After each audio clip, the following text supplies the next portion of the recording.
the still single at your age? Aesthetic for an old maid like you. I met my ex-husband at a fancy Chinese restaurant. Despite his persistent, sarcastic remarks, we exchanged words, and then my sister, who eloped with someone else, appeared. When my ex-husband announced he'd be marrying her soon, I laughed at him mockingly. Oh, didn't I tell you? Feeling on top of the world. My ex-husband was caught off guard when I made a shocking confession.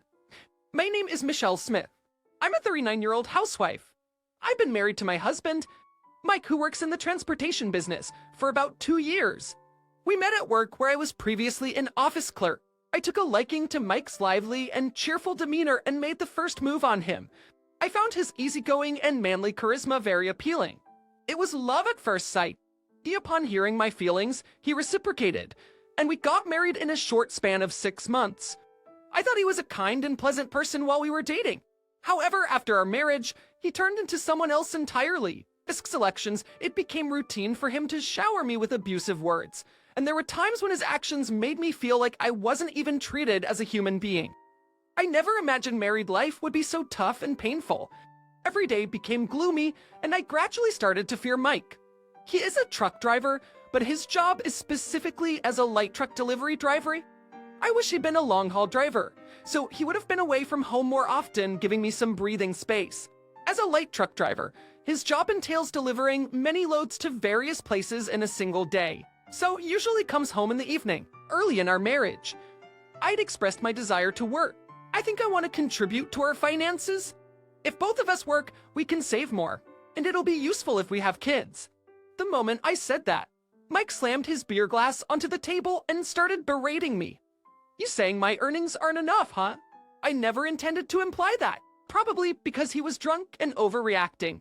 I found him terrifying. He seemed ready to hurl the glass at me at any moment, so I hurriedly tried to placate him. No, I just don't want to be a burden to you, that's all. Rick, you're probably looking down on me inside. Who do you think allows us to live this comfortably? Even if you work, you wouldn't earn much. Don't act all high and mighty. I realized after marrying him that Mike has extreme paranoia and wild mood swings. I never saw this side of him when we dated, so it was unexpected. Could I really spend the rest of my life?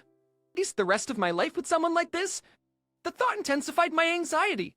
But another incident fanned the flames of my worries. I'm truly happy Michelle married into our family. Mike rarely brought girlfriends home, so I was worried he'd never marry. This happened during a Thanksgiving gathering at my in-laws' house. They are genuinely kind people who dote on me a lot. When we got married, they were over the moon, as if they had gained a daughter. I got along well with my mother-in-law, and my father-in-law was also very kind to me. One of the few consolations in my suffocating married life was dining out with my in-laws. However, in front of them, Mike began making a mockery of me.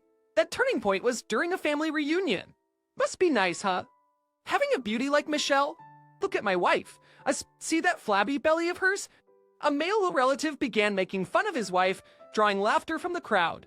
Beside him, his wife playfully pinched his belly and chimed in, giving a sort of husband-wife comedy routine, lifting the mood. Then, my husband turned the tables and decided to poke fun at me. What are you talking about, uncle? Michelle looks so childlike, hardly womanly. Your wife looks way more elegant and mature. I was left speechless by this unexpected comment and revelation. The male relative said, "Come on, cut it out." But everyone seemed to find it hilarious. The only ones who looked concerned were my in-laws. Michelle, go to the kitchen. Help my wife with dinner preparations there. My father-in-law, seeing my distress, gave me these instructions as a way to escape the scene. Grateful, I rushed to the kitchen, accompanied by my mother-in-law. But tears streamed down my face due to the overwhelming incident. But my mother-in-law comforted me as if she were my own mother. As for my father-in-law, he stepped in and chastised everyone, insisting they apologize to me. All did, except for my heavily intoxicated husband, who remained defiant. Why should a husband apologize to his wife? That's why dad always gets ridiculed by mom. Can't you have some dignity? And for some reason, this led to a father-son argument.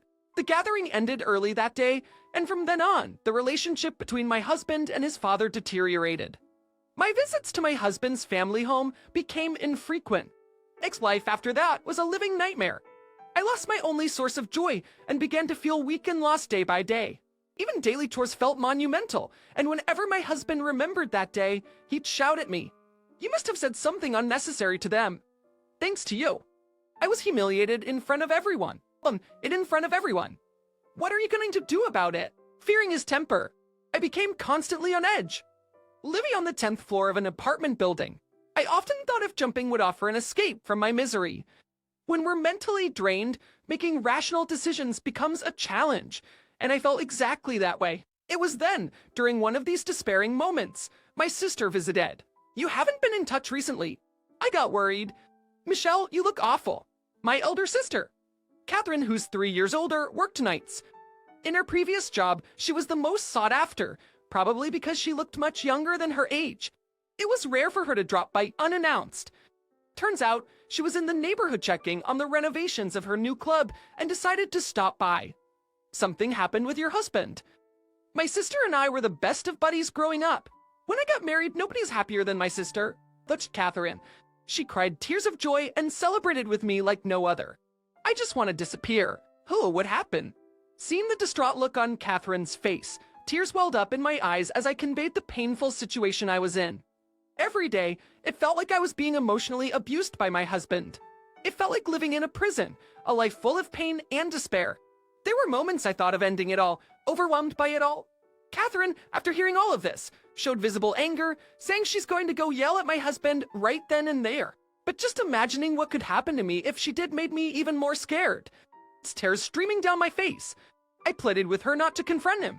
Seeing my reaction, Catherine regained her composure and started brainstorming what could be done. After silence between us, something seemed to click in Catherine's mind. With a bright expression, she whispered a plan into my ear. Hearing her plan, I exclaimed in surprise and asked if she was out of her mind. You think that'll actually work? Who do you think I am? Catherine said, confidence oozing from her every pore. It trusts Catherine to pull it off, but the risks if her plan was discovered made me anxious. Don't you want to get out of this and be free? Seeing me unable to make a decision, Catherine turned serious and told me it was ultimately up to my courage. Hearing that, I made up my mind and agreed to her plan. From that day on, Catherine came over nearly every day. People who are emotionally abusive tend to act all high and mighty in public. If I'm around, he won't be able to pull anything on you. Michelle, right? Saying this, she visited me frequently over the next few months until her new shop was ready. At first, my husband seemed unsure of Catherine's frequent visits, but he seemed to enjoy the drinks they shared every evening, gradually warming up to her. Catherine made sure Mike drank enough to get really drunk and stayed with him until he fell asleep. You're always joining me for drinks, so feel free to stay the night anytime. Mike, now quite fond of Catherine, began to show her affection he never showed me, even trying to stop her from leaving. But Catherine always declined his offer with a polite smile, assuring him she'd be back the next day. For Mike, time spent with Catherine seemed like a dream. He was so enchanted by her that he seemed to have forgotten all about me. But then, when Catherine's shop was about to have its grand reopening, an incident occurred. I'm divorcing you. Out of the blue, Mike declared he wanted a divorce. Literally. I was shocked by his words and demanded an explanation. Why, all of a sudden, I found someone I care about more than you. I want to be happy with her. I want you to leave. I flat out refused to accept his selfish reasoning. I didn't accept my husband's decision to divorce. However, Mike seemed to have expected this and coldly mentioned hiring a lawyer. A meeting with a lawyer took place a few days later. Even there, Mike hurled unbelievable accusations at me. You just want money, right? Do you want the property? I'll give whatever you ask, so let's end this. In front of anyone. Mike made it clear he no longer had feelings for me. He seemed to want to end our marriage so badly that he didn't mind paying a hefty sum to make it happen. The lawyer, probably feeling uncomfortable, showed me the average amounts for such cases. You really don't have much affection for me, do you? I could tell where your heart was, easily figuring out who you're thinking of and who you wish to spend your life with. I lowered my head, realizing resisting was futile, and accepted the divorce terms. Fine, but I demand the division of the property. He probably thinks he can just earn it back. Mike, oblivious and elated at the thought of a smooth divorce. Yet, watching him, I let out a mysterious smirk, and without him catching on, the divorce proceedings went underway. However, while I may have accepted, it was Mike's parents who firmly opposed it. Later, when we went to inform his parents, they were Mike's parents who firmly opposed it. Later, when we went to inform his parents, they shouted at Mike and spoke in my defense. What on earth are you thinking? Exactly. Shell has been so dedicated to this family, and you talk about divorce and having someone else. You can't be serious. His mother, teary-eyed, tried to convince Mike, while his father, with a flushed face, was visibly angered and scolded him. But their words seemed to be just noise to him. Annoyed, he dismissively responded, "It doesn't matter if you accept it or not. She's already agreed to it. It's because you pushed her into a corner with lawyers. They have really not wanted us to divorce. They've always cherished me like their own child, and the thought of separation was painful to them. I could feel their desperate pleas, and I felt guilty for betraying them. I love them too. I would have loved to live as their daughter. If only things didn't turn out this way with Mike. Regret was the only thing that filled my heart, and I couldn't hold back the tears. People like you are so damn annoying. I'm done with her. I'm gonna marry someone I truly care for and be happy. Stop nagging me." Mike, now completely enraged by his parents' words, started shouting back in defiance. Naturally, they couldn't accept his decision, and Mike was disowned right there and then.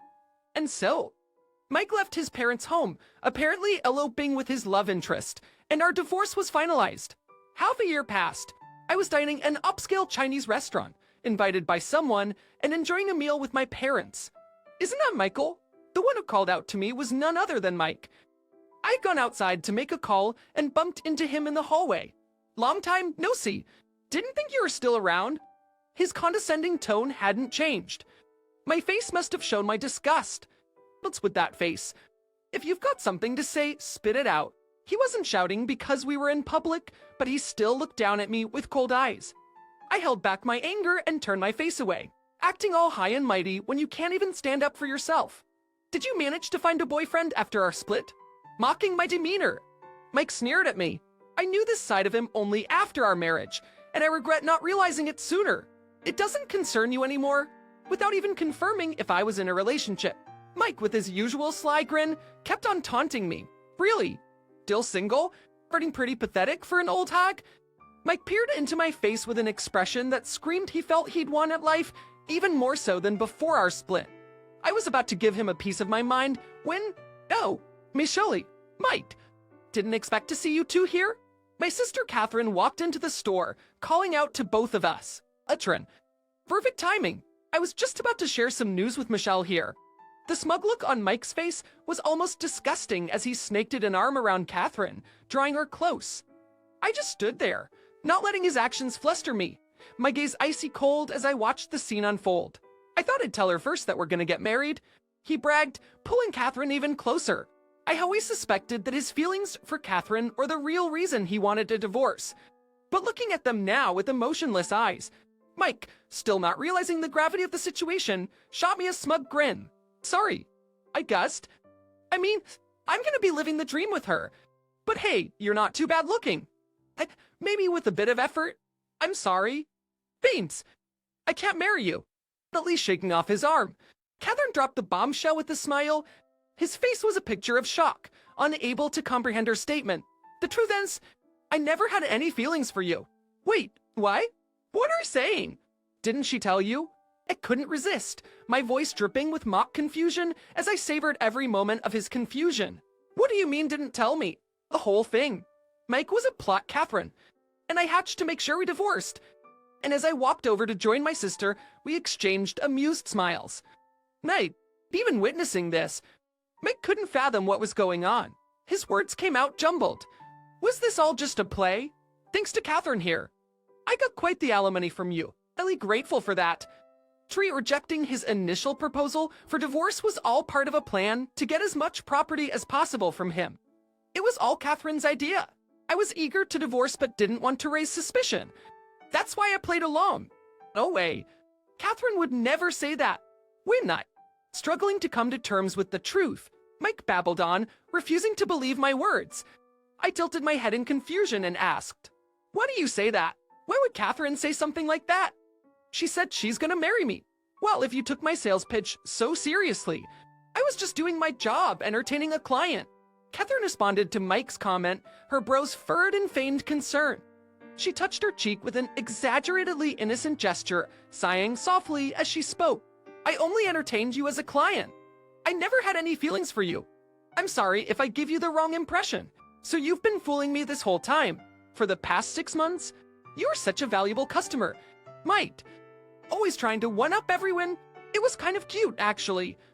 Mockingly, my sister spoke with a derisive laugh. The ex-husband, completely fooled by her theatrical performance, displayed his anger and raised his voice despite being inside a shop. All those words about wanting to be with me, asking me to divorce Michelle, were all lies. Who in their right mind would want to be with someone like you, an emotionally abusive husband? What did you just say? The sharp words of my sister infuriated my ex-husband, who began breathing heavily in agitation. While cautiously watching out for any signs, my ex-husband might become physically aggressive. I observed their exchange and discreetly reached for my phone. It was hard keeping up the charade for half a year, but thankfully you're simple-minded. It wasn't like I could just stay married to you. In truth, my sister was already married when I was with my ex-husband.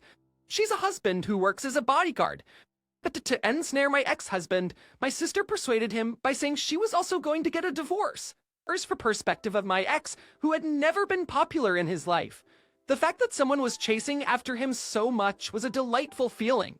At the same time, he reveled in the superiority of being able to take someone away from another.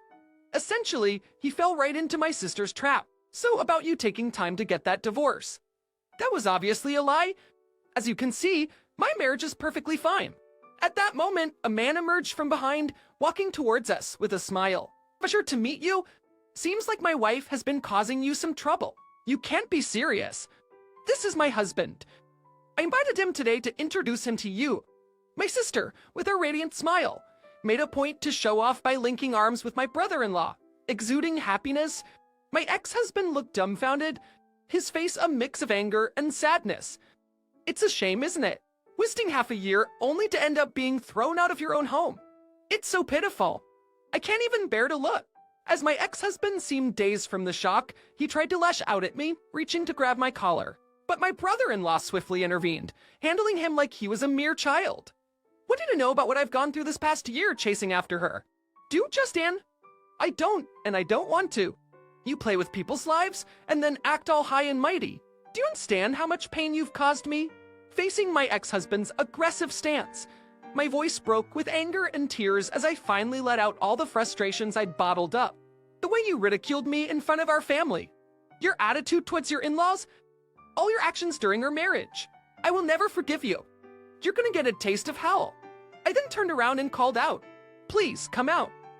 Emerging from the room behind me were not just my ex-husband's parents, but also my own parents, and even my husband's relatives. No, everyone can see your true colors and just how pathetic you truly are. Ignoring my ex's questioning gaze, I played a voice recording I had received from my sister. It had him speaking to her in a disgustingly sweet manner. Are you really going to break up with Michelle? Of course. I don't need someone useless who can only do house chores. I prefer someone mature and attractive like you. Urgent me. His sleazy voice was so palpable that it made my skin crawl, even though it was nauseating to hear. I did not stop the playback. In front of the entire family, my ex-husband was being made an example of. Don't you love Michelle? Of course not. She's nothing more than a maid to me.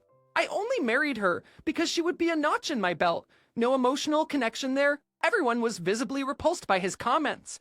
He started to create a scene, demanding the recording be turned off, but my burly brother-in-law wasn't having it. He restrained him effortlessly, ensuring he couldn't interfere.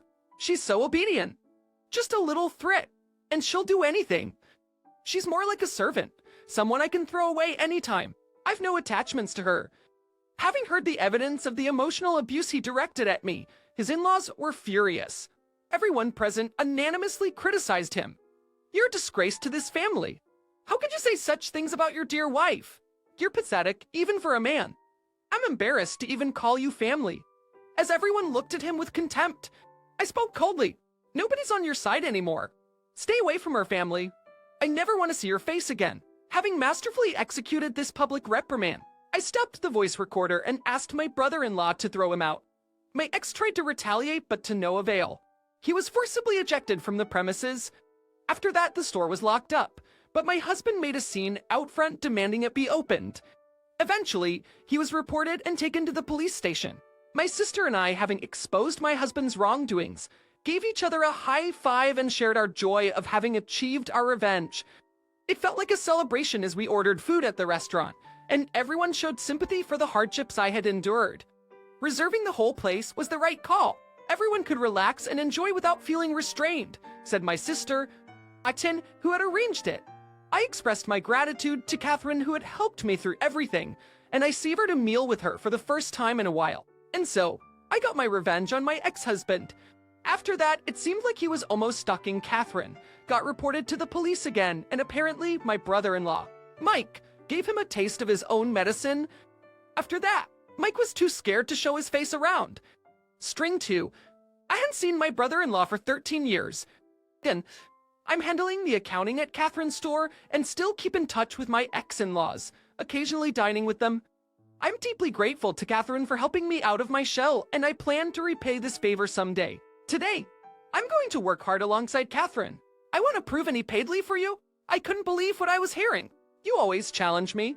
You don't need to come back. During this, I reached my breaking point. Are you really sure? She must have been taken aback by my response, as her eyes widened in surprise. Too bad. My name is Nancy, and I turned 28 this year. I've been working at the Can-Do Corporation for 10 years, making me an experienced employee at a young age. While my family wasn't wealthy, my parents took great care of me. Being an only child, I rarely got new things. Most of my clothes were hand-me-downs from cousins or neighbors. It was rare to get new outfits. Still, I was quite content. Neighbors and relatives showered me with love, and I have fond memories of going on picnics in local parks with my parents during weekends. Perhaps it was out of sympathy, but I'm still close with my cousins, and we keep in touch regularly. Growing up surrounded by love, when I was in 12th grade, I served as the student council president and had excellent grades. My class teacher suggested I pursue further studies, despite being offered a scholarship to college based on my grades. I declined. I'm not interested in going to college. I want to work as a public servant. My parents tried to persuade me otherwise, but considering the costs of living alone, I went against their wishes and became a public servant.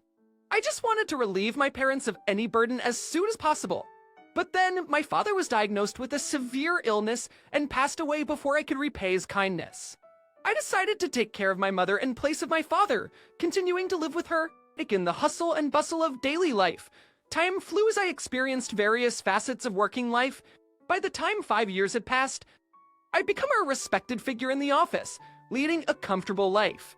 I've been given the responsibility of training newcomers and occasionally acting on behalf of my boss. Moreover, the bonuses were good, allowing me to give about $600 monthly to my parents. It's in my personal life. I enjoyed trips with friends, colleagues, and my boyfriend. One day, our manager was transferred and replaced by a new one. This new female manager was said to be the president's daughter. Rumor had it she had been loafing around, relying on her father's wealth, able to stand by and watch. The president decided to put her in a responsible position to teach her some life lessons. Only the president, and I knew this, just because she was the president's daughter. Many in the company who knew she was hired due to her background and had little real-world experience didn't think highly of her. The work environment started getting tense and the atmosphere was increasingly stifling. And to think the trouble would eventually come my way. It happened when I made her a cup of hot coffee upon her request. What's this? Are you trying to annoy me? I made it just as you told me. She glared at me and threw the hot coffee in my direction. Ouch. What are you doing? Be unable to avoid it. I held my right arm that got splashed with coffee and glared back at her. How is this according to my instructions? I said I wanted it warm with extra milk and sugar. I made it warm with 2 glasses of milk and 2 scoops of sugar. It's too hot, and it's common sense to take 4 glasses of milk and 3 scoops of sugar. She again acts as if her own common sense is the world's common sense and imposes her values on others. I'm sorry. I'll make you another one right away. This is why I don't like high school grads. I heard from my father that you're competent and trusted by everyone. I've much to learn. It's only because of the support of everyone here that I seem competent. As she continued with her snide remarks, the pain in my burned arm intensified. My mind was occupied with trying very hard to resist the urge to get away from this place and cool my burnt arm as soon as possible. I was looking forward to meeting you after my father spoke so highly of you. But what a disappointment. I wonder how you won him over. Upon hearing her harsh words, a nearby employee tried to step in and help, but I signaled that I was okay trying not to get noticed by her. Next, that employee would become the target of her. Those who had been targeted by her so far were mentally driven into a corner and forced to resign voluntarily. And this time, it seems that I've become the target of her. As I was pondering how to resolve the situation, she forcibly grabbed my burned arm and squeezed the burned area tightly. "You've got guts to ignore me? Don't think you'll get away with this." I grimaced in pain. Satisfied with my reaction, she released my arm and ordered me to make coffee again. I excused myself and hurried to the pantry to cool the affected area. It sucks. After work, I immediately visited a dermatologist and got prescribed an ointment, but it never completely healed and left a mark, so I dressed in a way that others couldn't see. I didn't see to avoid causing concern. From that day on, the harassment from her escalated. "What's this document? Nothing but mistakes." "Don't take your job lately." "What exactly is wrong with the document?" We're trying to gauge her mood. I asked, and she threw it at me. "There's no way there could be mistakes in this practice document I did. And yet, to be pointed out like this with a red pen, it's unpleasant." I sighed at the immature behavior of such a grown adult. To be frank, this document clearly needs to be redone due to its inadequacies. You came into this department without understanding anything. I would appreciate it if you could accept the mistakes honestly and acquire knowledge appropriate for a manager. As a trainer, I've been assigning tasks to her, utilizing the experience I had with new employees so far, but nothing seemed to get through to her, a lump of pride. "Don't talk back. You guys should just do everything. I'm the manager, so I don't have to do this kind of stuff. That's not how it works. Besides, this is what the president personally told us." "You're desperately liked by my father, huh? But you from a fatherless family?" I was a little surprised when she suddenly brought up the topic of my family. Furthermore, I had never talked about this with her before. To be precise, you have only your mother now, eh?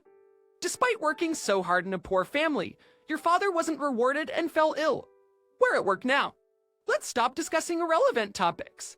I just thought of having a little interaction. Self, what a boring woman. Even I couldn't hide my irritation when she made fun of my parents. "You're getting angry, huh? That's hilarious.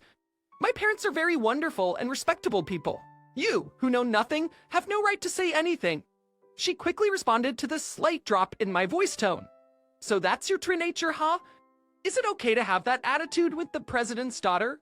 Maybe I should report to my father about your true nature and how I've been treated badly by you. Feel free to do so. Please correct the test document properly and submit it by today. I'm definitely gonna drive you out." As I turned my back on her, she whispered in a voice only I could hear, but I ignored her and returned to my seat.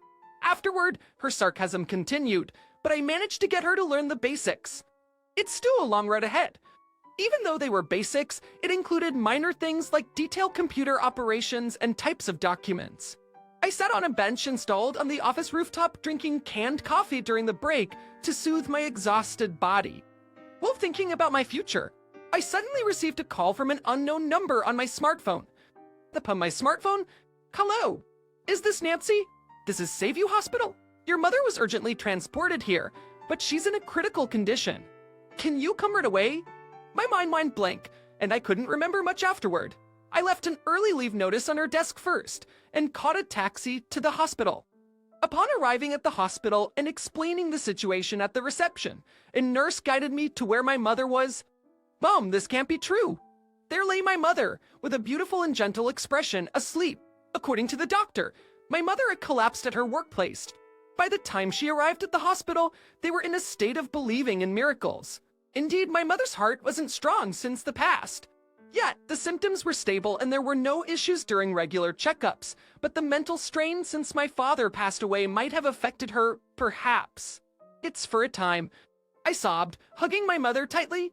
After coming home with my mother, as the funeral date has been set, I called the female manager to ask for my first ever paid leave. "I'm sorry for leaving early today and causing trouble. My mother just passed on, so could I take about a week off for the funeral and all the other stuff that comes with it?" "Oh, so that's why you left early when I wasn't around." "It was an emergency with my mother. Her cold and harsh tone hit hard. Considering how down I was, I want to approve any paid leave for you." I couldn't believe my ears. In the 10 years I've been here, I've never taken a day of paid leave. So what? I've contributed so much to this company, so shouldn't I be able to take paid leave to say goodbye to my mother? You always challenge me. You don't need to come back. Having been told this, even I had reached my breaking point. Are you really sure? I'll take you up on that offer. She started ranting, but I unilaterally cut the call without a second thought. The funeral went smoothly. I couldn't just sit and grieve, and I kept myself busy. Handling various tasks and sending out thank you notes to those who'd been so kind took my mind off things for a bit. She tried reaching out multiple times, but I ignored every attempt. A bit later, I got a call from the president, so I made my way to the office after 2 weeks. I walked straight to the president's office. On my way, I bumped into 2 coworkers who consoled me. I'm sorry, but I'm going to the president's office first. Their kindness made me feel a bit better. It's Nancy. May I come in? After knocking and asking permission, I was let in promptly. Key there, been a while. Heard you've been out of touch for 2 weeks. Doesn't sound like you. Sound like you. My apologies. You see, I laid out everything, not sugarcoating how she had been treating other employees and myself. Hearing negative stuff about his own daughter must have hurt him, but the president listened to every word. I apologize for my daughter's actions. To be honest, my wife and I spoiled her, and this is the outcome. No worries. Asien, I think my parents must have felt the same way as parents. Seeing my awkwardness, the president smiled gently. Nancy, you're truly a wonderful lady. My daughter's situation was my judgment error. I've spoken to those who've resigned in the past 2 weeks. I can't apologize enough for that. To the best of my knowledge, this was the first time I'd ever seen the president looking so troubled. Ever since you stopped coming to the department my daughter works in, things have gone haywire. Just the other day, the entire team staged a group protest. Really, I had no idea things had escalated that much. So, what are you going to do about it? The president wore a sad expression for a moment, but quickly returned to the person I knew. So I need your help. It's easy for me to have my daughter resign, but that alone won't satisfy all employees. Can you help us? I was looking into the president's earnest eyes. I made up my mind. Understood. I'm more than happy to assist. And so the sanctions against her began. Hey, how long do you plan on taking time off? The exasperated female manager finally reached out. Wasn't it you who told me not to come in? It's strange. I'm just following your orders. Don't give me that. We're in chaos here. Get to the office now. Reluctantly, I changed into my work clothes and headed to the office. However, there wasn't a single employee present. It was eerily quiet, just like working on a weekend. It's a weekday today, right? The spirit cleared. It was when I muttered to myself in an empty office. I heard yelling from a woman and the sound of something being thrown from my department. Peeking cautiously inside, I saw her causing a ruckus. What's going on? I called out from behind her. She swiftly turned and grabbed at me. It's all your fault. Ever since you stopped coming, everyone else followed suit. Oh, I can't get in touch with anyone. How will you make up for this? I'm not great following. Can you please not shift the blame? I calmly told her. She let me go and pushed me away. Such an infuriating woman. I mean, half a day because of that. I've been handling calls, which I've never done, and I have no clue what to do anymore. The slumped figure of her was pitiful. Her hair was a mess, and the nail polish that she wouldn't remove despite numerous reminders was now chipped. She must have hung her jacket somewhere. There were noticeable frays here and there on her jacket. Seeing her, who had always acted like a queen now in such a state, I couldn't help but laugh. Serves you right. What do you say? This is on you. What did you think of everyone? No one's going to follow someone who just waves their power around without any real skills. As I firmly told her, she approached with her face turning red. Say that one more time. You really want to be banned from the company? Well, I'd like to stay if you resign. I'll be taking over this company.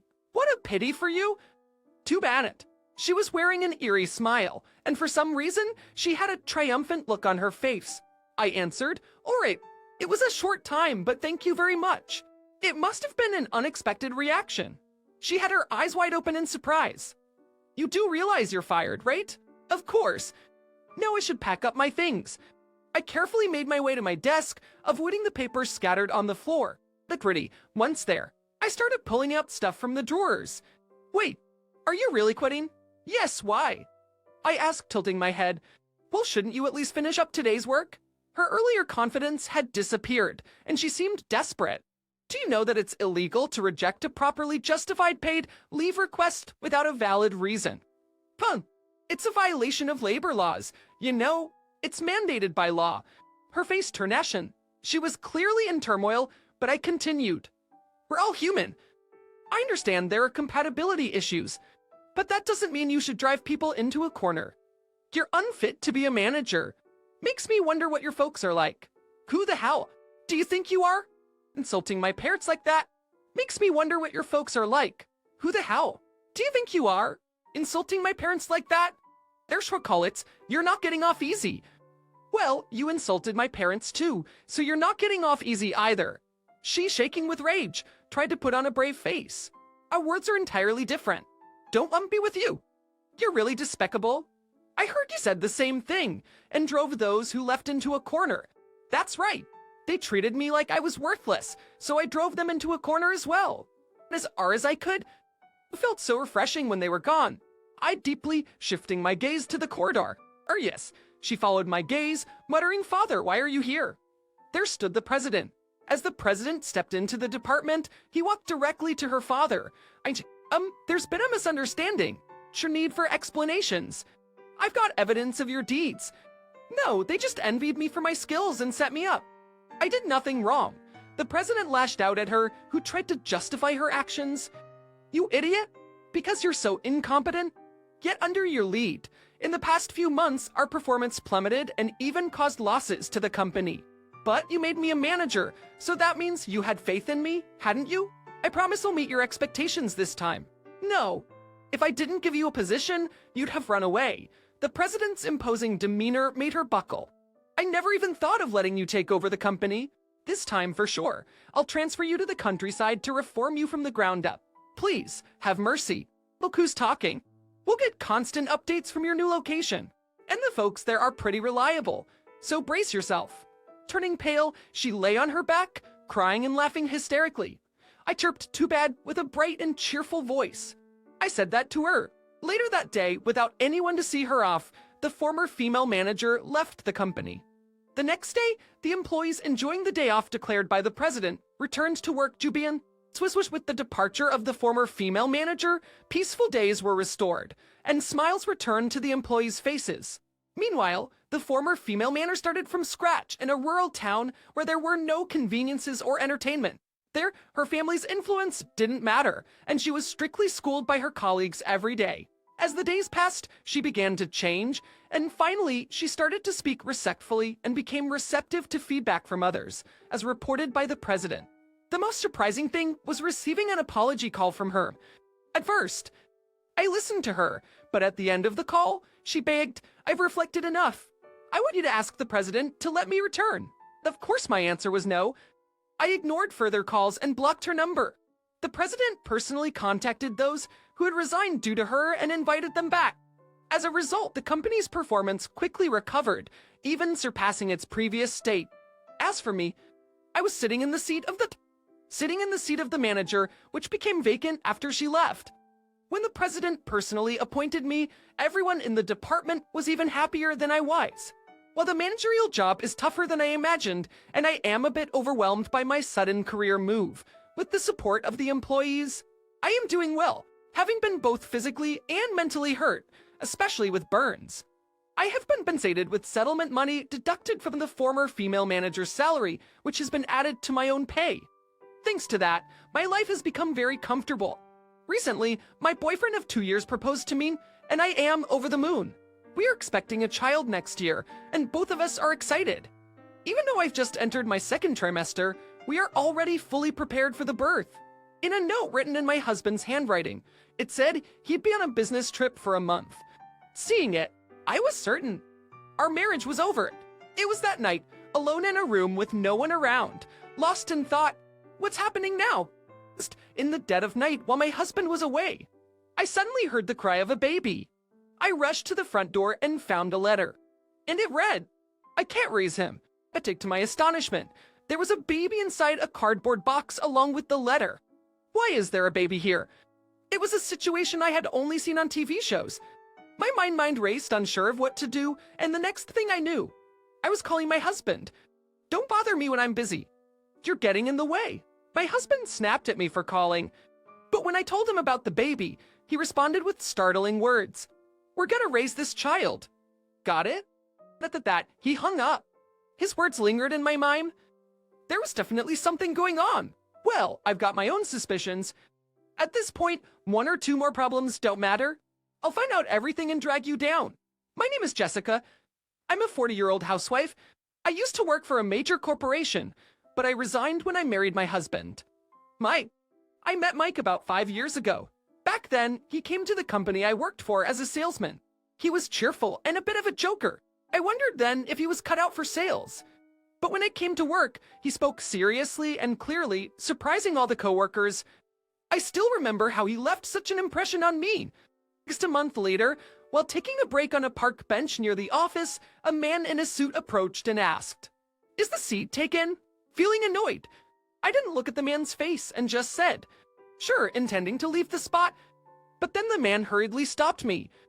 "Hey there, DM's Johnson. How have you been?"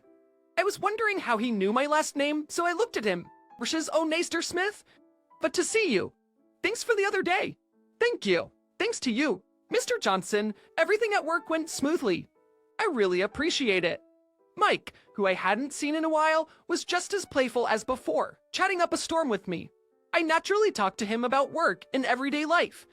From then on, whenever I took a break, Mike was always there beside me, although it was just for a short time. I cherished the moments spent with Mike and soon found myself wanting to be with him all the time. As turns out, Mike felt the same way. How about a real date?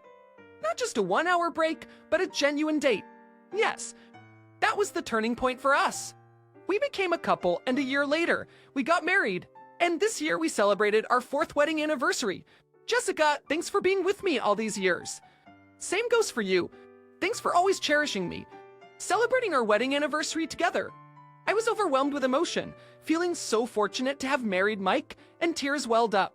Jessica, it's become a yearly tradition for you to cry, huh? Jess, they're happy tears, okay? Give me a break. I get it. This happiness will last forever. Back then, that's what I believed. But as our 5th anniversary approached, I realized that had been just an illusion. For the past 6 months, Mike's been coming home late. He used to always come home right on time, but now he's usually home after 8 p.m. Honey, how much longer are these late nights gonna last? It's been half a year. This never used to happen. Doesn't it seem strange? Business hasn't been great. At this rate, our bonuses are gonna get cut. Everyone's working their tails off. Under normal circumstances. I would have believed him, but something felt off to me. My husband's company, although considered a small to medium-sized business, is quite well known around here. Their revenues have been increasing year after year, and they're always hiring new employees. Can a company like that suddenly experience a drop in sales? Having employees work overtime for half a year because of tight sales is simply not normal. I don't want to doubt my husband's words, but there's this nagging feeling deep down. Oh, by the way, I'm gonna head out for a bit. You just got home. I'm just meeting someone I know, that's okay, right? Considering he's been working late recently, I figured it wouldn't hurt to let him go once in a while. Just don't be out too late, okay? You've got work tomorrow. Thanks. I'll be back soon. Mike quickly changed into his casual clothes and with a big grin, left to meet his friend. That night, Mike didn't return home until past midnight. Oh, sorry, did I wake you? Yeah, okay. That's pretty late. We just got caught up chatting, and it got late. I see. I'm sleepy, so I'm gonna head to bed. Good night. The next morning, when I woke up, Mike, who usually sleeps beside me, was nowhere to be found. Rubbing my sleepy eyes and looking around, he was still missing. Checking my phone, it was just past 5 a.m. even before my alarm. Mike? I called out, but there was no answer from him. I wondered where he went and headed to the living room, only to find Mike sound asleep on the couch. Why you're sleeping here? I tried to wake him up to get him to bed, but Mike didn't budge. And then something fell from his hand to my feet. Is that his phone? I picked up the dropped phone, intending to place it on the table. That's when I noticed the image of a woman's back on the phone screen. Who is this? A celebrity? I guess it's fine. I put my phone on the table. Can't get back to sleep now. Maybe I should take a walk. I left my husband sleeping on the couch and decided to go for a walk. Stepping outside, the warm sunlight and a refreshing breeze greeted me. Oh, this feels so good. Morning walks on a sunny day are the best. It's a great way to start the day. After about an hour, I came back home. When I entered the living room, I found my husband looking sternly at my phone. Good morning. Why the long face? Just want something to drink? No thanks. Usually, he'd reply with a smile, but today he seemed off. Maybe he's just groggy from sleep. But then, his next words made me realize it was something different. Hey, can you not talk to me so much in the morning? It's just you're kind of annoying. I was taken aback. He'd never spoken to me like that before. Without another word, he went to our bedroom, changed into his suit, and left for work without breakfast. Without our usual morning hug. While I was doing housework, puzzled by my husband's strange behavior this morning, my cell phone rang from an unknown caller. Normally, I wouldn't answer calls from unknown numbers, but for some reason, I picked up this time. Hello. Hi, is this Jessica? Yes, who's this? It's been a while. It's Sarah. Sarah Lewis. Remember we worked together a while back. Then it hit me. 12 years ago, right after graduating from college. I worked at a convenience store for a short time. Back then, Sarah Lewis, who was still in high school, worked there too. Why on earth was she calling me now? And how did she get my cell number? I never expected a call from you. I never thought I'd call you either. If it weren't for that crazy coincidence, I wouldn't have. But I thought, why not give it a shot? She was always like this. She probably doesn't mean any harm, but there's always something about Sarah that gets under my skin. That's just so typical of her. So, what's this big coincidence? You're not gonna believe this. I work at the same company as Mike. Eric, your husband. Mike, really? When I heard from Mike that his wife's name was Jessica, I wondered if it was you, and it turned out I was right. When I told Mike we used to work together, he gave me your number. It was indeed a crazy coincidence that the girl I worked with back then was now working with my husband. But at the same time, I felt a bit betrayed that Mike gave her my number without asking me first. I'm glad you called, but aren't you working right now? Is it okay to be on the phone? Obviously, it's not. But now that I've heard your voice, I should get back to work. Talk to you later. Bye. She's still as lively as ever. I never thought I'd hear her voice again after 15 years. It made me a little nostalgic thinking about the old times. It's been 15 years since then, and later that night, I'm home. Welcome back. You must be tired. The bath is ready, so you can hop in. Wait, Gwen. Because from behind my husband, a woman suddenly appeared and greeted. Good evening. I'm a colleague from work. It's me, Sarah. Unbelievably, my husband had come home with Sarah, who had called earlier that day. Both of them held large shopping bags in their hands. Hold on a minute. I wasn't told you'd be coming over. When Sarah called earlier, she said she'd catch up later. You should have figured she'd come today. As a wife, you should know these things. I was slightly infuriated by my husband's irrational comment, but held my tongue since we had a guest. I wonder if they're that close, calling Sarah with such a friendly nickname. Hey, Eloped. I caught a brief chuckle from her. What was that? Well, I was distracted. The two had moved into the living room. I let out a sigh and followed, only to find them laying out a bunch of alcohol and snacks from their bags on the table. What do you think you're doing? We're gonna have some drinks here. Mike said we should drink at home, so I bought a bunch. That's not enough. Make us something. I wasn't expecting this. I only made dinner for the two of us. This went that. Mike gave me a cold look and said, then go buy something now. What's with that attitude? Excuse me? You have a problem when I'm the one feeding you. His chilly gaze was now replaced with a commanding tone. This was nothing like the Mike I knew, and as I tried to hide my shock, she gave me a sly smile. Even in my own home, what is this overwhelming feeling of alienation? It unable to bear being there any longer. I immediately headed out to do some shopping. What the hell? Although worried someone might hear, I couldn't stop muttering to myself. This continued even as I shopped at the grocery store. This should be enough. An hour later, I returned to the apartment after finishing my shopping. Standing at the front door, I took a deep breath and opened it, only to find an eerie silence enveloping the place. Hello. There was no sound of their voices. I gently opened the living room door and saw the two of them snuggled up on the couch, asleep like a couple. I stood there frozen, unable to process what was happening right before my eyes. And from that day on, Sarah's visits to our home became frequent. She'd come over with Mike, and they'd casually start their evening drinks as if it was second nature. Hey, get us something to eat. I'd love a steak, please. Come on now. If you hurt her, hurry up and get it. It felt as though I had been relegated to a mere housemaid, taken for granted. Mike doted on Sarah, and it was evident he hardly had me in his thoughts anymore. That's on her part. Sarah often threw condescending remarks my way, making me feel utterly humiliated. I'd never felt so low. My feelings towards the two of them were nothing but negative. Ever since Sarah started calling, I felt like I had been living in a never-ending nightmare. I bore the brunt of their taunts and verbal abuse. I often found myself wanting to escape this toxic environment. 6 months after Sarah started visiting, she suddenly stopped showing up.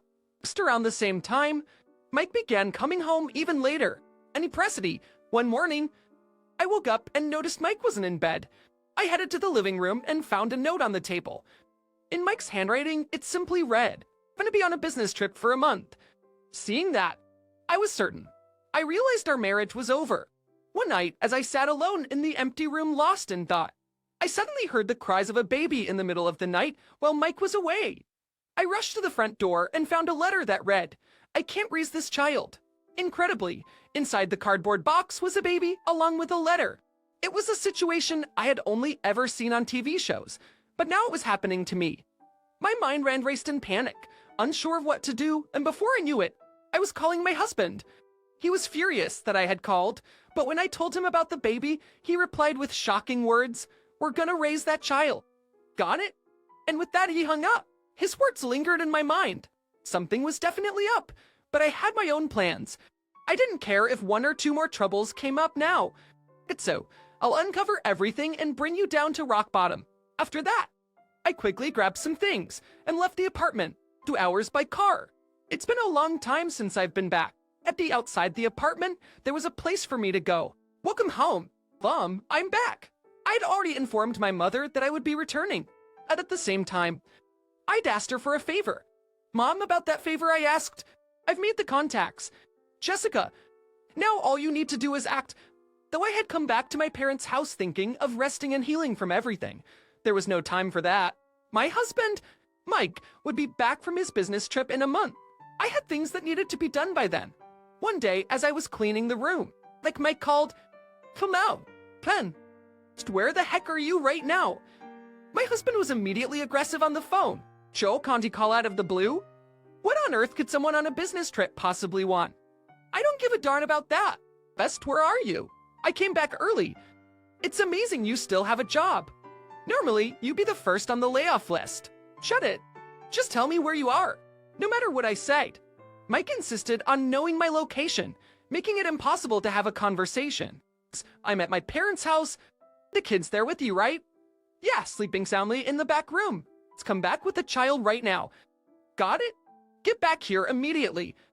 His behavior was so different from before. It reminded me of the man he once was. "You've changed a lot. You weren't like this before. People change." "Jessica. Anyway, don't forget what I just told you. Understand." With that, Mike hung up. It's absurd. But if he hasn't mentioned that thing, does that mean he hasn't noticed it? If he returned to the apartment, he'd definitely see it. If that's the case, it makes sense. It became clear that Mike wasn't at the apartment. Not wanting to waste this opportunity, I drove straight there, upon arriving. I grabbed that from the table and immediately headed to a specific location. 20 minutes later, I arrived at a single-family apartment complex. You live in a pretty nice place. There was a familiar compact car parked in front of the apartment. Just as I thought.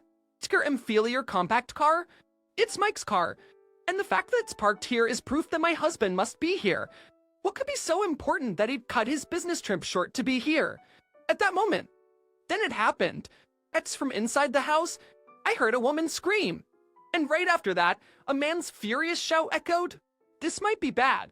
I quickly pulled out my cell from my bag and called someone. However, throughout that time, cries from the woman and shouts from the man continued to emanate from the house. Just when I was getting really worried, a car pulled up behind me. Done. I rang the doorbell, but no one answered. It's on a whim. I tried the doorknob and to my surprise, it was unlocked. I cautiously opened the door and called out, but there was no response. From deeper within the house, a voice cried out for help. Pushing to the room from where the voice came, I found a man menacingly approaching Sarah with a look of fury on his face. Why are you here? What are you doing? You shouldn't be threatening a woman like this, especially as an adult. Shut up. Stay out of it. This is between me and her. The problem, Sergirif Chulim? I couldn't help but think, isn't the problem yourself, in my mind? Jessica, please help me. He suddenly attacked me. All right. I can see what's happening, so you don't have to spell it out for me. Well, what? You just told him not to treat women like this. And now you're being so dismissive of me. Can't you see I'm in distress? That's because I get it, okay? Just be quiet for a second. I've got things to handle. Well, Sarah was complaining about something. I had more pressing matters to attend to. I have more important things to deal with than that. I stepped outside the house for a moment and headed towards a car parked outside. I called out, "Excuse me," and from inside the car, a well-built man stepped out. And with that man, I headed back to the room where the two were. Who's this old man? Why is he here? Upon seeing the new arrival, both of them froze. Allow me to introduce you. This is Sarah's father, Mr. Carter. What? Seeing Sarah's father. Mike instantly distanced himself from Sarah, a complete change from his previous demeanor. Just on the other hand, Sarah's face turned pale as a ghost at the sight of her father, and she froze, looking down. Nice to meet you. I'm Carter, Sarah's father. Jessica called me over. What the heck is going on here? Sarah, what's your relationship with this man? The two clearly looked intimidated by Carter's imposing tone and demeanor. He's my husband. What? So, you're telling me you were having an affair with my daughter? Well, that's one way to put it. At that moment, Carter's face turned fierce, glaring at Mike with piercing eyes. Mike looked like a deer caught in headlights, completely frozen. Soon, Carter's face was inches away from Mike's. Mike looked utterly clueless about what to do next. You made your bed, now lie it? It wasn't clear if it was these words that broke Mike's spirit, but he collapsed on the spot. From her bag, I took out a paper and placed it in front of Mike. I think you'll understand when you see it. It's a divorce paper. My name's already on it. You just need to sign. She also placed a pen next to it. Defeated. Mike signed the divorce paper without resistance. Thanks. As for alimony, my lawyer will be in touch later. We'll discuss the details then. But this incident wasn't over. Standing nearby was the very man who had ruined Jessica's life. You're truly despicable. You played with my feelings, always threatening to leave. And this is how you end things. Jessica spat these words out at her ex-husband. But to her surprise, he responded with newfound vigor. You say I played with you? Don't kid yourself. You were the one who approached me first, saying you had feelings for me, saying you wanted to be with me. If it wasn't for you, my life wouldn't have turned out this way. So what the heck? Anyone who'd take that seriously is the fool. First off, thinking you're some big catch is your first mistake. Because of you, my life's a complete mess. Being seen by my dad in a place like this is just the worst. What's that supposed to mean? If anyone's the worst here, it's you. I turned you down, but you kept saying you wanted our baby. And when the baby came, you said it wasn't what you intended, that you didn't expect to really have a child, that you wanted to live your life and wanted a break, but you didn't want the responsibility of the child. So leave it to me, right? You're way more to be blamed. I didn't say all that. This is going nowhere, and listening to this nonsense is just a waste of time. Okay, stop. I've heard enough from both of you, just cut it out. You're making everyone irritated. The two looked over, panting, as if wanting to say something. I could tell they wanted to say something, but probably seeing Carter standing next to me, they seemed too scared to utter a word. I get it. If you have a big, intimidating guy like that staring you down, you'd be too scared to say anything. Then Carter suddenly asked Sarah, what's going on with this story? Oh, are you pregnant with his child? Oh, no, Dad, it's not like that. I didn't want this, but he was so pushy. Darn it. I completely forgot to mention that Sarah was pregnant. What? Why you're blaming me? You were the one who came on to me. It's not true. I didn't do anything. How can a baby come if you didn't do anything? The adding fuel to the fire. Him? That's right. If you hadn't done anything, none of this would have happened. I probably shouldn't have invited him in the first place. Hey, hold on. She added more. I thought we were pretty much done, but since we're here, I'll give you this. I casually tossed several photos onto the table. Those pictures undeniably proved their affair. These are pictures capturing the two of you in the act. It was a real hassle getting these. While you were on your business trip, I had the divorce papers drawn up and hired a detective. All this in such a short time, you know. Why would you go through all that trouble? Well, I had to. I can draw the divorce papers myself, but to catch you two cheating, I needed a pro. It did cost me a pretty penny, but thanks to that, I got the evidence. I'm just presenting it a bit late, but you have to really take in the fact that you cheated, right? The sight of the incriminating photos completely deflated the two. Just as they thought it was over, you two better be ready for what's coming. What? Dad, Bert only found out about Sarah and Mike's affair moments ago. And it was only from words. Upon seeing the photos, he realized that they really were having an affair. Sarah, I'm taking you straight home. We'll decide what to do next once we're there. And Mike, you'll have to pay Jessica alimony, right? You need the money ASAP, don't you? I know a place where you can make good money. Upon hearing this, both were trembling in fear. Days later, both of them resigned from their jobs. The reason was that news of their affair had spread throughout the office, making it uncomfortable for them to stay. Later, as Carter told it, Sarah tried to go back to her parents' home and hoped they would forgive her. However, their anger didn't subside, and she was kicked out along with her baby. Now, she's living in a rundown apartment, working day and night to support her child. As for her ex-husband, he's working at a high-paying job Carter recommended to cover the alimony and child support. Apparently, it's a job at sea, and once he leaves, he can't return for several months. Well, after such a betrayal, it's only fitting. As for me, I stayed at my parents' home. My mother helps with the housework, and I found a new job and made some new friends. Life feels more fulfilling now. My parents often ask when I'll marry again, but I think I'll wait for a while. Maybe when I meet the right person. I'll think about it. For Neville, I want to enjoy this life. My wife will be gone by tomorrow. Bring our honeymoon? I woke up in the middle of the night to overhear my husband secretly having a terrifying conversation on the phone. Trembling with fear, I dared to peek into his smartphone to find out what he was talking about. What I found was beyond belief. Knowing of my husband's plan, I took his passport and flew back to the States on my own. As I was planning to utterly destroy him, someone suddenly approached me. My name is Karen. I'm just an ordinary office worker in New York.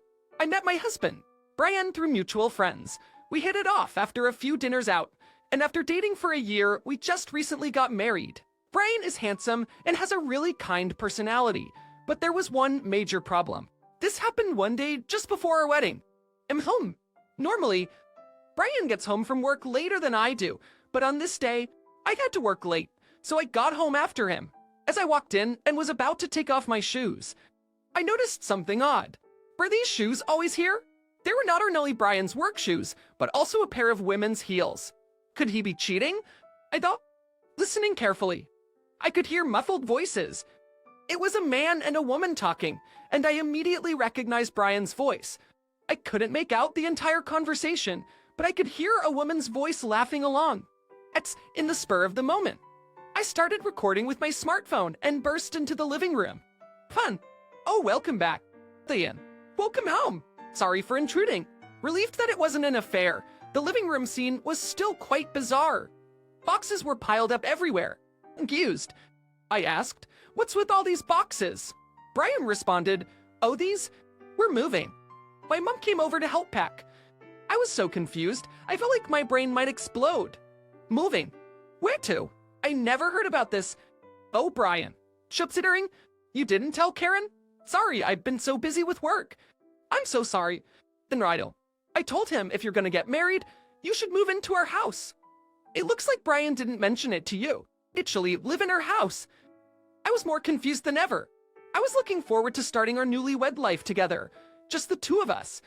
This is a huge deal. I have to put a stop to this. So, I said, I haven't been told anything about this. I can't just agree to something decided without me. But then they said, it's normal for newlyweds to live with their in-laws, you know. If you can't, maybe you should reconsider the marriage. Alm's right. Plus, I'm used to my house. It'll be easier for you too if anything happens. Be two birds with one stone, right? Get with my mother-in-law present. I couldn't argue with Brian, and it was decided that we'd move into his parents' home. Out, Brian is very much a mama's boy. In retrospect, had I been more assertive back then, maybe things wouldn't have turned out this way. Living with my in-laws was incredibly tough for me. Ever since we started living at my husband's parents' house, his mama's boy tendencies accelerated. The first person he'd ask for anything was always Mom. While my mother-in-law took care of most of the cooking and household chores, the rare times I made dinner he would say, "My mom's cooking tastes better." Perhaps my mother-in-law enjoyed being relied on by her son because she did everything for him.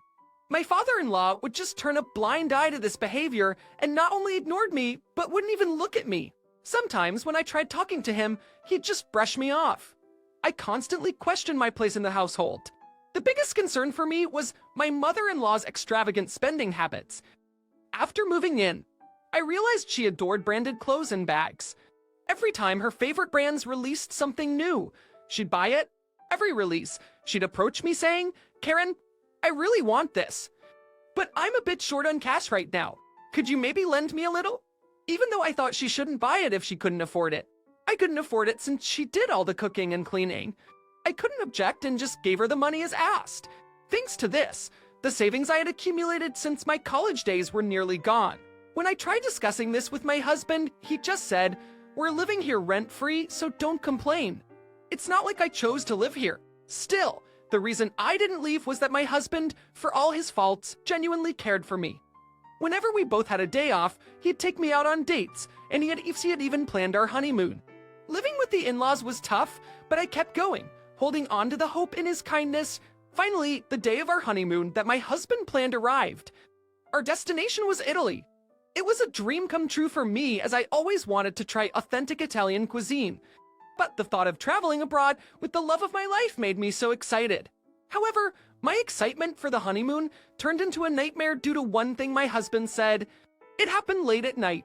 I woke up wanting to go to the bathroom and noticed my husband wasn't next to me. Assuming he was also in the restroom, I approached and heard him speaking on the phone. Who could he be talking to at this hour? Listening closer, I heard some shocking words. Vince, my wife's gonna be gone tomorrow. What? Don't worry. Ach, Kerman. I've got it all planned. I'll get back to you. It seemed he was talking to my mother-in-law. But what did he mean by gonna be gone? I'm fearful. I quickly returned to bed and pretended to be asleep. After a while, my husband came back to bed and soon began snoring, making sure he was asleep. I stealthily took his smartphone and headed to the bathroom. Luckily, he didn't have a password on it.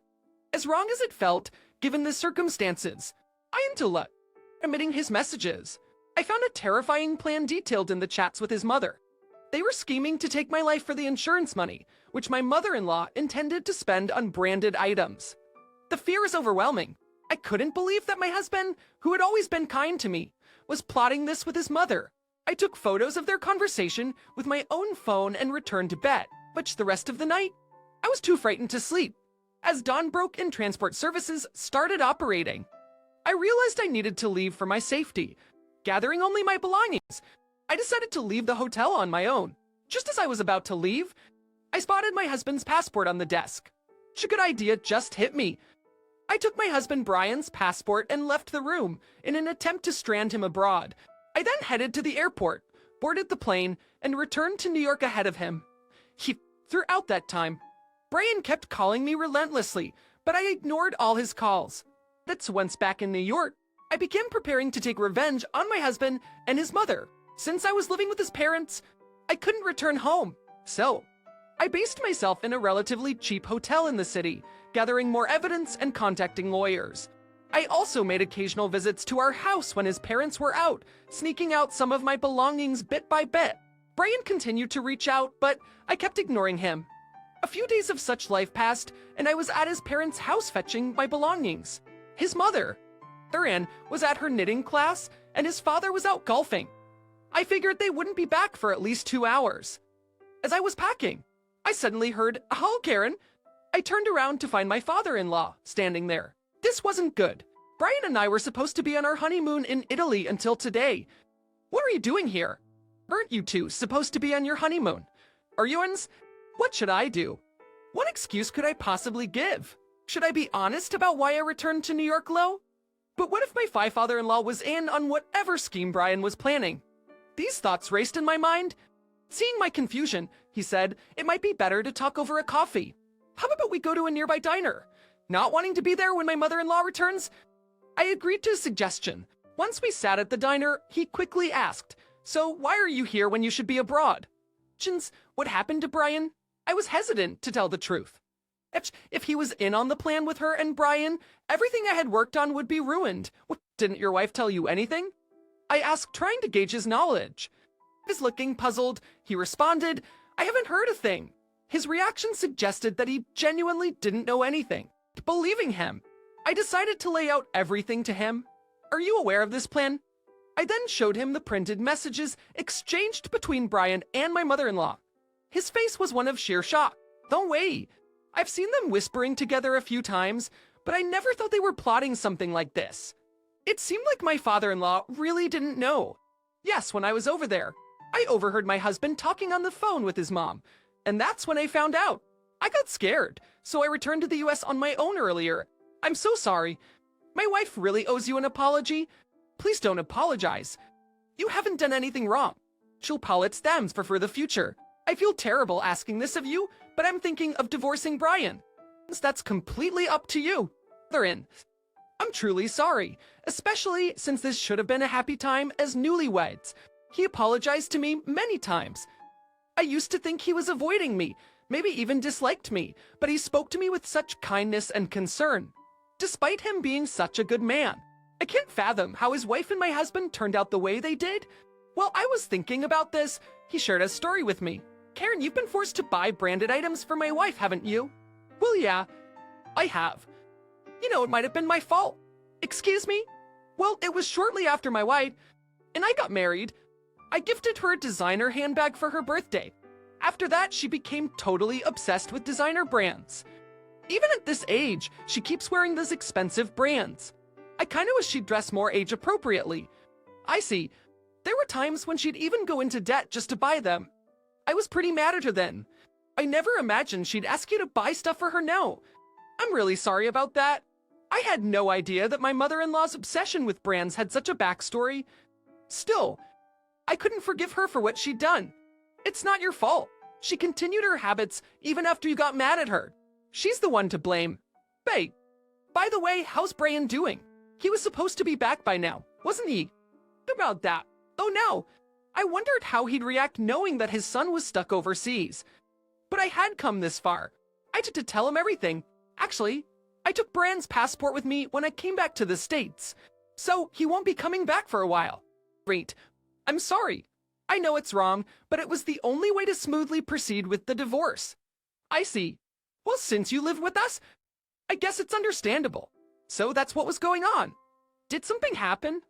"No, just remembered the day you returned to the US. I overheard Brian talking to my wife on the phone. According to the father-in-law, Brian for a moment seemed panicked without me, but he later said that things would work out if I just disappeared.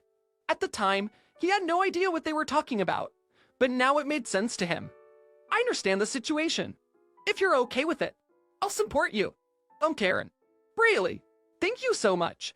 While we were talking, my phone suddenly rang. It was from Brian. Given the time, he probably realized his passport was missing. I finally answered the call. "Hello." "Oh, Karen, thank God you answered." "Belle, it's Emil. Thank God you answered. Where the heck are you? I've been worried sick, but I'm just glad you're safe. I'm sorry for making you worry. I had an urgent call from my family back home and had to return.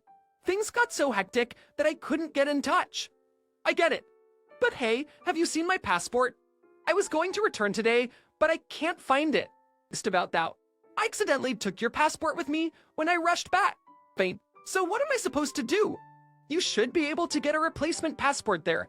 It'll probably be faster than me sending it to you." "Tour placement? What about my job? I can't take any more days off." "Don't worry. I'll explain everything to your company. I'll also talk to your parents about it." "All right then. I'm sorry. So that's what's going on. Please be careful when you come back." With that, I hung up the phone. "Karen, you sure can spin a tall tale, can't you?" "I've always been crafty, that's for sure. Thanks to my father-in-law supporting me, I was able to proceed with the divorce preparations more smoothly. And finally, the day arrived. Brian managed to get his passport reissued and returned to the States. His mom went to the airport to pick him up, so the two of them came back home together. We're fine. Man, what an ordeal. Indeed. All because of Karen. After hearing from Brian that I'd returned to the States before him, his mother, apparently upset that their plan failed, started making sarcastic comments towards me. I wanted to snap back at her, but I held my tongue. No worries. They're going to get what's coming to them soon. As soon as Brian and his mother entered the house, my father-in-law with a stern look said, "Both of you, come here." He led them to the living room where I was waiting. "Sit down. I apologize for bringing this up as soon as you guys got back, but there's something really important we need to discuss." Important? I'll cut to the chase. Brian, I want a divorce. Divorce? Hold on, Thorin, what's this all about? You trap my son in Italy and then demand a divorce when he comes back. There's a limit to being unreasonable. Reasonable. Aren't you the unreasonable ones here? What do you mean? Oh, so you're playing dumb now? Can you explain this then? Feign this. I showed them pictures of the messages exchanged between Brian and his mother. What's this? These can be easily fabricated these days. This isn't valid proof. You're right. This might be weak as evidence. But what about this? I then presented a voice recorder by pressing the play button. The recording of a phone conversation. Of a phone conversation between Brian and his mother played. My father-in-law had recorded it for me. Since his wife is hard of hearing, she always turns the speaker volume to the max during calls, making it audible throughout the house. My father-in-law took the opportunity to record them. The conversation revealed that since I had safely returned to the US, their scheme had failed. It also included the disappointed voice of my mother-in-law and my husband discussing their next move. You can't deny this now, can you? Wait, Karen, please reconsider the divorce. I only did what my mom told me to. I never wanted any of this. But she kept saying she needed more money to buy her favorite designer items. I just wanted to see her happy. But now, I see the light. I don't want to divorce you. Let's leave right now and live happily. It's not too late, right? I was utterly dumbfounded by his words. How on earth could he come up with such a delusional fantasy in his head? You know, I've always thought this, but you really need to stop with the whole mommy thing. It's super creepy. I get that you want to please her, but trying to get rid of your wife and using the insurance money to buy her fancy stuff. No way I'm staying with someone like that. Just the thought gives me a headache. Brian looked utterly defeated by my words. In any case, I will definitely be seeking a divorce. Plus, I will also ask for reimbursement for all the designer items you bought with my money. But then I won't be able to buy designer items. Even after all this, she still seems obsessed with designer brands. I'm truly dumbfounded by this mother and son duo. Enough is enough. Suddenly, my father-in-law interjected. All you care about is yourselves. Do you realize how terrified Karen has been because of your actions? Are designer items really worth it to you, even if it means using someone else's money? Do you realize how much trouble you've caused her? The two of them were taken aback by his outburst. Thanks to him speaking up for me, I felt a bit relieved, but my revenge wasn't over yet. Wait a sec. When did you find out about this? On the first night of our honeymoon in Italy? I overheard you talking to your mom in the middle of the night, so that's why you flew back to New York the next morning. You didn't tell my company about this, did you? You're finally catching on? Well, you'll know the answer to that soon enough. Just as I said that, Brian's phone started ringing at the perfect timing. It's from the company. You gotta be kidding me? Hesitantly, Brian answered, Kalem, fired? No, wait, it's all a misunderstanding. Before he could explain, the call seemed to have been cut off. Just so you know, I've already provided evidence of this to your company, having lost both his wife and job. Brian seemed drained of energy and slumped to the floor. So from now on, let's communicate through my lawyer. And stay out of my life, okay? And just like that, our newlywed life came to an end. The story didn't stop with the divorce. My lawyer, whom I'd been consulting with, told me that even just plotting to kill someone was a crime, so I reported the matter to the police. While they weren't arrested, both of them had to pay a hefty fine, thanks to having a criminal record. Brian struggled to find a new job, and Karen became the talk of the town. Moreover, to pay for the damages and alimony, almost all of the designer goods Karen had hoarded were sold off. The only thing left was a purse, a birthday gift from her husband. From now on, the household finances will be managed by her husband, and Karen's pocket money would be reduced. Seems like they got a taste of their own medicine. As for me, I'm moving alone in a condo in Manhattan. While I did divorce shortly after getting married, I didn't feel lonely at all. I felt liberated. It's impossible. I'd never want to live with someone else again. Sure, living alone has its challenges, but not having to constantly be wary of someone else is more than worth it. And no more dealing with Karen's money grubbing. I've started saving bit by bit, hoping that someday I find happiness with someone else. How dare you? Just with those words from my mother-in-law. I was kicked out of the house. My mother-in-law, Patricia, had been injured and was urgently taken to the hospital. I had rushed there with my husband, Mark, only to be suddenly confronted with such an accusation.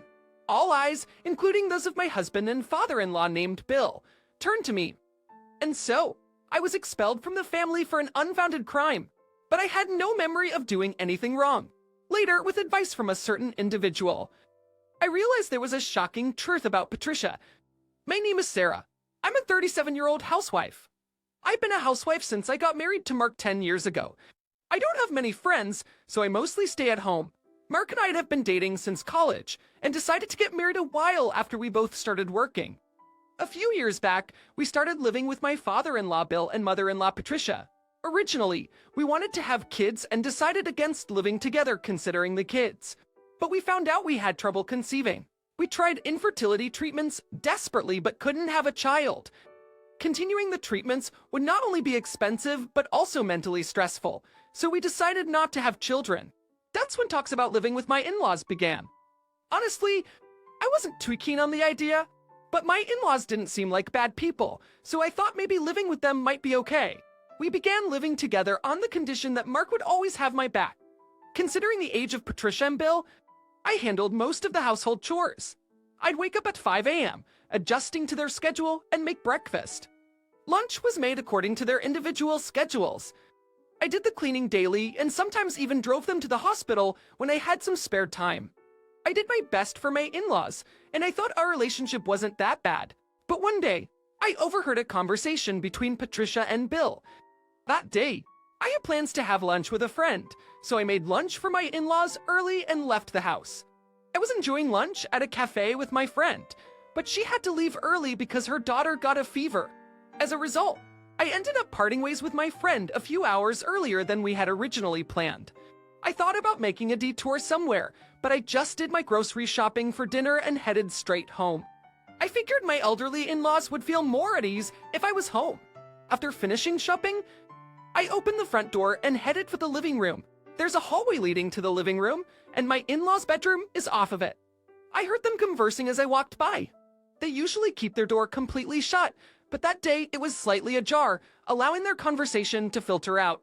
I wasn't initially curious about their conversation, but the moment I was about to walk past, I heard my name.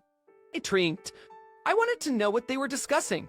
Leaning close to the door, I was met with a barrage of shocking words. Sarah's out having lunch with her friend again. She did the same just recently. Despite being a full-time homemaker, she lives a carefree life. Without Mark, she wouldn't be able to maintain that lifestyle. Well, baby Sarah just needs a break every once in a while. But I do feel it's unfair. We can't dine out because of our health, yet she goes out all the time on her own. Exactly. Why did he marry her? I wished he married the one he was dating before. Besides, Sarah has a rather unrefined side. Her cooking isn't great either. I discovered that especially my mother-in-law had a negative perception of me. I had never heard such comments directly, and Mark had never mentioned that his parents disliked me.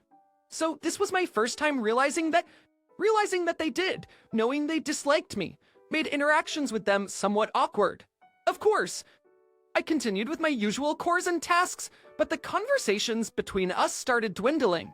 It was hard to confide in Mark, and if I did, confronting the in-laws would likely lead to denial, making my case harder. As I pondered what to do next, things took a worse turn. My mother-in-law's cherished necklace went missing, and shockingly, she blamed it on me. She demanded a search of my room and to prove my innocence. I complied, though I was certain I hadn't taken it. Patricia's necklace mysteriously emerged from a drawer containing my jewelry. See, I knew it was her. She always eyed my necklace with envy. I bet she's taken other things too. That. Hey, Mark, and my father-in-law frantically searched my room. In the end, only the necklace was found. I was left standing in the middle of the room, feeling ostracized. From that day on, I was treated like a thief, distanced by the family. They wouldn't listen to any of my explanations. But to make matters worse, my mother-in-law was spreading nasty rumors about me throughout the neighborhood. That woman stole my necklace. Can you believe it? Given the talk, every time I left the house, I was met with cold stares. Life went on this way for a while, and being home became increasingly uncomfortable. Usually, I would stay home, engage in my hobby of crafting, and converse with my in-laws. However, lately, I'd been spending more time outside. After preparing breakfast for the in-laws in the morning, I would head out. I kill time at diners or comic book stores until Mark returned from work. One day, I received a call from Mark informing me that his mother had been urgently hospitalized. "Where are you? Mom fell down some stairs at a pedestrian bridge and got injured. Please come to the nearest hospital from the house." "Dad and I will be with Mom," Mark said hurriedly before hanging up. I happened to be close to the hospital at that moment, so it only took me about 5 minutes to get there on foot. After quickly finishing up some errands, I walked briskly to the hospital where I heard my mother-in-law had been taken. I asked a nurse which room she was in, and as I headed to the room, I had an ominous feeling. When I opened the door, everyone present turned to look at me simultaneously. Their gazes were sharp and hostile, like they were looking at a villain. I thought my bad feeling might be right. Then, my mother-in-law pointed at me and shouted, "How dare you?" Pedestrian bridge near the house. I felt someone push me from behind. It hurt so much when I fell, but with the last of my strength. I looked up and there you were. You vanished before others gathered, but I'm sure it was you. No, I didn't. I tried to explain that it wasn't me, but my husband and father-in-law interrupted. "I never thought you'd be capable of such a thing. Just leave our home." I agree. This is for the best. You two had issues before. It's better if you live separately. That's right. Just leave. You're not family. And Mark, you should divorce her. "Yeah, I'm going to," Mark said. Without being able to defend myself, it was decided that we would divorce, and I would be ousted from the family. Leaving the hospital before my husband and father-in-law, I felt lost. I never imagined things would turn out this way, and my parents live far away. It would take a lot of effort to move my belongings there. Moreover, my parents were strict, and I didn't know what they'd say if I told them I was divorcing. However, at that moment, I felt they were the only ones I could rely on. On my way home from the hospital, I called my mother. "I'm sorry. I'm gonna get a divorce and I want to come back for a while. Is that okay?" Hearing the tone of my voice, my mother sensed something was wrong. "Okay, I understand. I'll tell your father. Just pack what you can for tomorrow. We'll rent a large vehicle and come over." When I got home, I packed my belongings as my mother instructed. I couldn't take everything, so I left the furniture. I packed my clothes, accessories, and mementos in boxes. I came across a photo of me and my husband. I wasn't sure if I should keep it. I loved him, and I thought we could have lived happily together if it weren't for this incident. But I knew there was no going back. I'm sure he'll contact a divorce lawyer by tomorrow, and I've decided to throw away all the pictures of my husband once and for all. The next day, my parents came over in a large truck that could carry all my stuff. "A long time, no see. You probably didn't sleep well last night. I'll drive, so you just rest in the car." And my father drove the long 6-hour journey by himself. My father had told me to get some sleep, but tears streamed down my face in the back seat, overwhelmed by my parents' kindness. I wasn't sure if they noticed or not, but they sitting in the front didn't say a word to me. After about 3 hours, my parents and I made it back home safely. "I know you're tired, but could you tell me a bit more about what happened? You haven't done anything wrong? Haven't done anything wrong, right? Given the situation, there's a chance you could be arrested. So I really want you to tell me everything. I've been visiting the psychiatrist that day. I had an appointment, and the footage showed me leaving the psychiatrist's office. This confirmed I wasn't to blame, but I wasn't going to let it end there. I needed to clear my name from all the humiliation I'd suffered. I chose to confront Patricia and her group head-on. I brought an attorney with me and headed to Mark's house. After consulting with an attorney, it turned out that due to the emotional distress I suffered, I might be able to claim compensation. At home there were Mark, Patricia, and Bill, my ex-father-in-law, all staring at us with puzzled looks. "Who's that guy?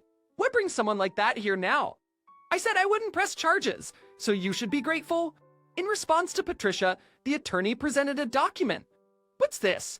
The document stated that I was not the cause of Patricia's injury and that someone else had pushed her down the stairs. I apologize for the late introduction. I'm Sarah's attorney.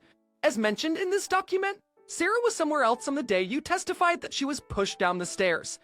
Of course, we've already verified the truth with security camera footage. If you'd like, I can show you the footage. And there was another person visible near the stairs besides you. Patricia, when the attorney explained that much, Patricia quickly pulled the document towards herself. What the heck is this? Just when I thought you'd suddenly show up. This thing's succeed. This is all in the past. I said I'd forgive you, so please don't bring it up anymore. Patricia was clearly panicking. Both Mark and Bill seemed suspicious. Why are you so flustered? If Mom didn't do anything wrong, you should be confident about it. That's right. We're on Patricia's side after all. Despite their reassuring words, Patricia's face grew paler. Aren't you curious about who pushed Patricia down the stairs? I do wonder, who was it? Who would do such a thing to my dear wife? I won't forgive them. Will, hold on a sec. Ignoring Patricia's attempt to stop me, I continued. It was Patricia's affair partner. Her partner? Patricia had been infatuated with a man for some time. That man was a bartender, and Patricia had gone into debt just to lavish money on him. However, no matter how much money she gave him, he never truly belonged to her. Frustrated, Patricia confronted him. The confrontation took place at the top of those stairs. Even though Patricia didn't own the man, reports indicate that there was a physical relationship between them. It seems Patricia was waiting for the man to leave the bartender job, but he showed no signs of leaving and often went out with other customers. The man had always seen Patricia as a troublesome client, and in a fit of anger, he allegedly pushed her down the stairs, minimizing the gravity of his actions. The man tried to help Patricia, but she said, "It's okay. We'll say my daughter-in-law did this. You should go home." Unable to approach the police for this particular investigation, they had no choice but to hire a private investigator. Pictures capturing the two are clear, and there's no way to deny it. Upon presenting the evidence to the police, an immediate investigation was launched, and the man was arrested. During interrogation, he confessed everything that transpired between him and Patricia on the staircase. Tell me it's a lie. Please say it isn't true. Cheating, huh? You're the worst. Realizing there's no escaping the truth, Patricia immediately began to apologize. I'm sorry. I was just so lonely. What do you mean lonely? I've always been there for you. We're getting a divorce. I don't want to hear any excuses. Upon being exposed, Patricia faced an immediate decision of divorce. Though she tried desperately to salvage her relationship with Bill, he was too enraged to listen. The Mark II was shocked to learn of his mother's infidelity and looked at Patricia with disgust. Moreover, the amount of debt Patricia accumulated to lavish the man was several $100,000, an amount she couldn't possibly repay with her pension alone. Patricia wasn't the type to save money, so repaying the debt would likely take a significant amount of time. She begged Mark for help, but he snapped back, "Are you kidding me? It's because of your lies. I divorced Sarah. I'm not giving you a single dime for the money you borrowed for your lover." In the end, Patricia faced both a divorce and being disowned by Mark, unable to repay the money and left without a place to stay. Patricia had no choice but to sadly return to her own home. As to pay off the debt as soon as possible, it seems that Patricia's elder brother, who took over the family house, has taken on the responsibility.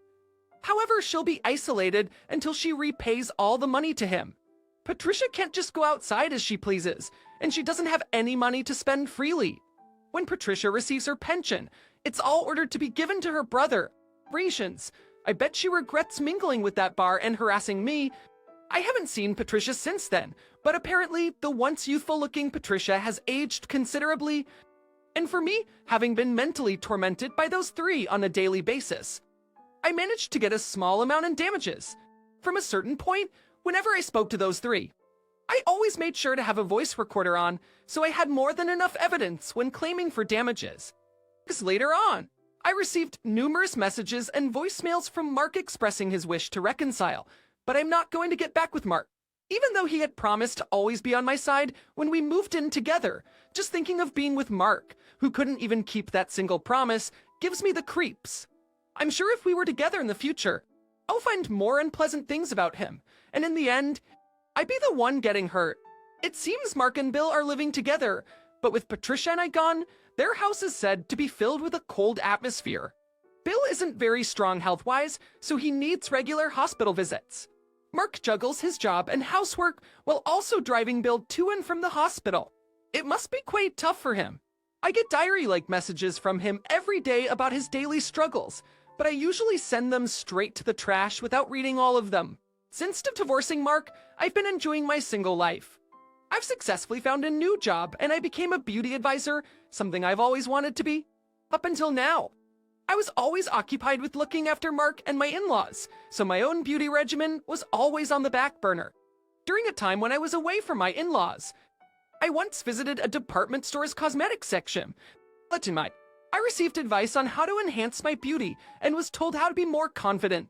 That was the first time in my life I felt so confident, and I believe the beauty advisor at that time played a huge role in making me who I am today. That's why I decided to pursue a career as a beauty advisor, hoping to inspire others the way I was inspired. Although the job involves many behind-the-scenes tasks and challenges, I find it fulfilling. Thankfully, since becoming a beauty advisor, I've received many compliments on my appearance. I started to attract attention from men. A while back, a man approached me at a cafe and we've been on several dates since. Just the other day, after confessing his feelings, we officially started dating. He knows I'm divorced, and even after knowing my past, he expressed his feelings for me. Look, unlike Mark, he's always supportive and he's the first one to lend a hand when I'm in need.